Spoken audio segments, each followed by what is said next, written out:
It's Colin here. I wanted to use this particular VBlog on campus to discuss a little bit on this topic of classical music and its reputation for today and for the future. Um, my thoughts on this subject is that the reputation for classical music today certainly is still strong, and I do not think that it's on the fast track for uh, a place in a museum somewhere or in the back of people's minds. I don't think that it's headed in that direction. There are many advocates um, and musicians or non-musicians even and patrons who are keeping this art form alive and keeping it strong. It'll certainly remain a high art form for the future.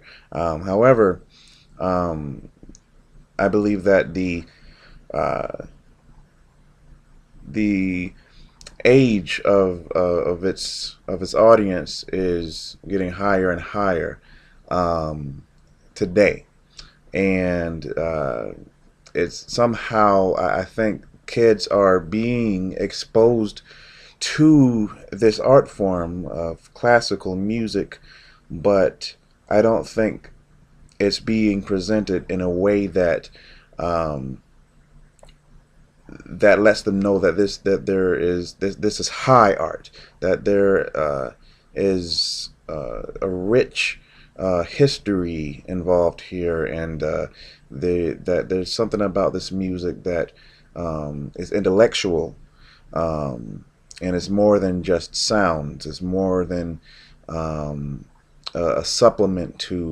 uh, to famous movie scenes.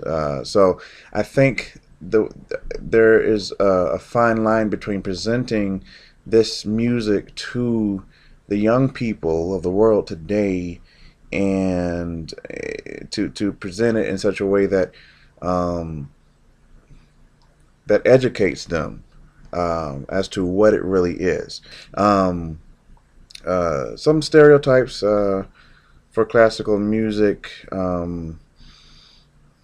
have made it throughout the years.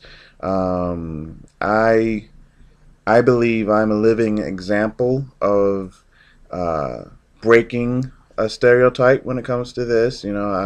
There really aren't um, many African American classical musicians or classical singers in the business, and or even in the schools and the conservatories, and so it. Uh, I believe that more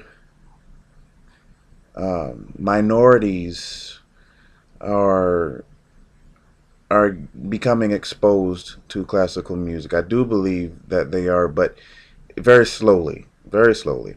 But in terms of how it will end up in the years to come, it's yet to be seen. But um, I think it's slowly trickling into the minority communities, including African Americans, and and we'll see in the future more being ushered into to the art form. There's certain things that people think about classical music that aren't really into it. They believe it's really kind of hoity-toity. It's for rich people. That I mean, there's some truth to that, but it is I've learned myself. I've possessed some of those stereotypes even as a student going through school. I was thinking the same thing, but then as I got more into it, you know, I I learned that it really isn't that way. It's a lot more colorful than that. It's a lot more to it than that. It's a world of its own. with many different people, many different backgrounds, and different stories as to how they came to the realization that they want to do this for a living. They want to learn the violin. They want to learn the tuba, or learn how to sing in the classical medium, and it's a lot more colorful than that. That stereotype certainly needs to change. That I feel should be a part of the education of the younger audiences of today, because they possess that stereotype. A lot of them do. They think it's just one type of audience. You see the people in gowns and tuxes and pearls and diamonds going out to the opera on a Saturday or Friday night, and to socialize during the cocktail hour, and and during the intermission, and they're there for social reasons, and that happens, but it's not just that. It's a lot more than that. A lot more than that. So that's one big stereotype I definitely think needs to change. So I'm going to do my part in it, and I certainly want to be a part of breaking down more of those stereotypes of classical music and classical musicians. So thank you for tuning in once again, and I'm really enjoying these. I hope you are too, and I'll see you in a couple of weeks. Okay, bye-bye.